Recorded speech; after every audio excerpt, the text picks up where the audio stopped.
Guys தமிழில் பொருள் தருக்க பார்ப்போம். ஃபர்ஸ்ட் ஒன், அல்லல் அப்படின்னா சேரு அப்படின்னு அர்த்தம். பழனம் அப்படின்னா நீர்மிக்க வயல் அப்படின்னு அர்த்தம். வாய விழ அப்படின்னா மொட்டை விழுந்து விரிதல் அப்படின்னு அர்த்தம். வெறி அப்படின்னா அஞ்சி அப்படின்னா பயந்து அப்படின்னு அர்த்தம். புல்லினம் அப்படின்னா பறவை இனம். நந்தின் அப்படின்னா சங்கின் அப்படின்னு அர்த்தம். இளைஞ்சினை அப்படின்னா முதிராத முட்டை அப்படின்னு அர்த்தம். புன்னை அப்படின்னா புன்னை மரம் அப்படின்னு அர்த்தம். பந்தர் அப்படின்னா பந்தல் அமைத்தது போல் அப்படின்னு அர்த்தம். ஓகேங்களா? ஸோ இது பார்த்திங்கன்னா ஸ்கூல் புக்கில் கொடுத்துருக்கக்கூடிய பொருள் தருக.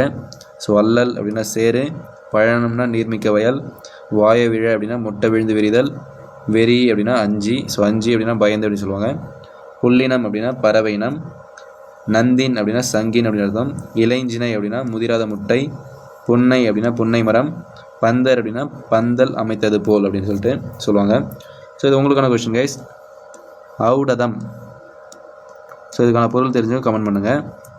ஔடதம் இதோடைய பொருள் தெரிஞ்சவங்க மறக்காமல் கமெண்ட் பண்ணுங்கள்.